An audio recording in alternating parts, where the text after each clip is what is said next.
আসসালামু আলাইকুম প্রিয় বন্ধুরা, আজকে আমি তালের পিঠা বানাবো। আসলে গ্রাম অঞ্চলে সবার বাড়িতেই তালের সময় তাল থাকে।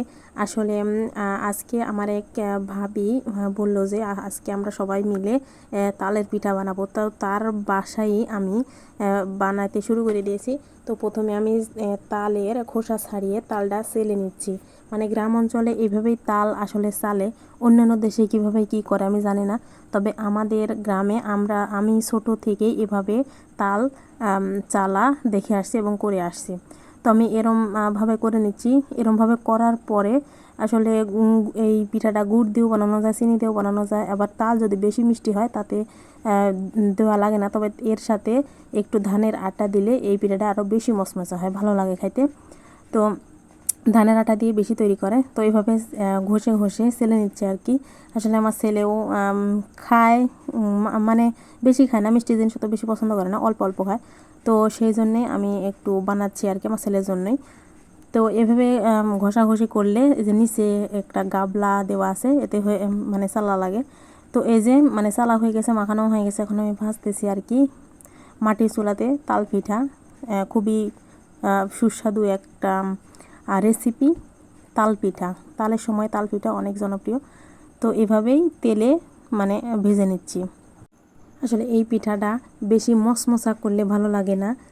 আসলে ধানের আটা দিলে বেশি মচমচা হয়, কিন্তু বেশি মচমচা করলেও ভালো লাগে না। বেশি তেলে ভাজতে হয়, কিন্তু বেশি মচমচা না, মিডিয়াম সাইজের ভাবে ভাজতে হয়। তো এইভাবেই সুন্দরভাবে আমি পিঠাগুলো ভেজে নিয়েছি। হাতা দিয়ে এখন এই যে তুলে নেব। মানে হয়ে গেছে। বেশি লাল হলে আবার ভালো লাগে না, বেশি তাপ দিলেও ভালো লাগে না, বেশি ভেজে নিলেও ভালো লাগে না। তো সেই কারণে আমি এখন তুলে ফেলবো। তারপরে আবার আরেকটু আছে, বেশি নয়, আরেকটু আছে। তো এইটুকু ভেজে নেব। এই যে এখন তুলে নিচ্ছি। এখন এই পিঠাগুলো তুলে নিয়ে আর একটু দিয়ে দেব, মাখানো আছে আটা, এগুলো দিয়ে দেব। আসলে এই তালটা সবভাবেই খাওয়া যায়। যখন কাঁচা থাকে তখনও খাওয়া যায়, আবার যখন পাকে তখনও খাওয়া যায় সুন্দরভাবে। পিঠা ছাড়াও এমনি একটু চাল ভেজে